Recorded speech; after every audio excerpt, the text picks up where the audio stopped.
നമിതയുടെ സ്മൈലിന് ഭയങ്കര നോട്ടിനെസ് ഉണ്ട്. സത്യമായിട്ടോ എല്ലാ തവണ ഞാൻ ശ്രദ്ധിച്ചിട്ടുണ്ട്. ഒരു ഒരു കുസൃതിത്തര ചിരിയിൽ എവിടെയോ ഒക്കെ ഒളിഞ്ഞിരിപ്പുണ്ട്. ഓക്കെ, അപ്പൊ ആ ക്വിക്ക് ആൻസർ ഔട്ട്. ഒരു മാസം സർവൈവ് ചെയ്യണമെന്നുണ്ടെങ്കിൽ നമിതയ്ക്ക് എത്ര രൂപ വേണ്ടി വരും? അങ്ങനെ എനിക്ക് ഏത് പ്രൈസ് റേഞ്ചിൽ സർവൈവ് ചെയ്യാം. കാരണം എനിക്കിന്റെ കയ്യിൽ 5 പൈസ ഇല്ലാത്തപ്പോഴും ഞാൻ സർവൈവ് ചെയ്തിട്ടുണ്ട്, ഇല്ലാതെ സർവൈവ് ചെയ്തിട്ടുണ്ട്. എന്നാലും ഏറ്റവും ചുരുങ്ങിയത് ഒരു മാസത്തെ നമ്മുടെ ഒന്നിട്ട് ഒരു EMI എങ്കിലും ഉണ്ടെന്ന് പറ, അതെങ്കിലും അടയ്ക്കാൻ വേണ്ടിയിട്ട്. അപ്പൊ അതൊക്കെ കൂടെ അടയ്ക്കാൻ വേണ്ടിയിട്ട് ഒരു മാസം ഏകദേശം എത്ര രൂപ വേണ്ടി വരും? എനിക്കറിയില്ല, സത്യത്തെ അറിയില്ല. എനിക്ക് സത്യം അറിഞ്ഞൂടാ.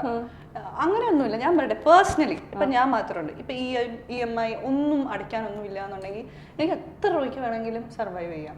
ഞാൻ തട്ടുദോശ കഴിച്ചും ജീവിക്കും, അല്ലാതെ ജീവിക്കും. എനിക്ക് അങ്ങനെ സമ്മർ ടൗണിൽ നിന്നും കഴിച്ചു സമ്മർ ടൗൺ, പക്ഷെ കാശ് കൊടുക്കണം. ഇവിടെ നിന്ന് ആരും വെച്ചാലും ബില്ല് പേ ചെയ്യണം. അപ്പൊ ഞാനൊരു ബില്ല് കൊടുത്തിട്ട് നാരങ്ങ വെള്ളത്തിന് പോലും കാശ് കൊടുക്കും. അതും കിട്ടൂല ഇന്നെന്ന് എനിക്ക് ഉറപ്പാണ്.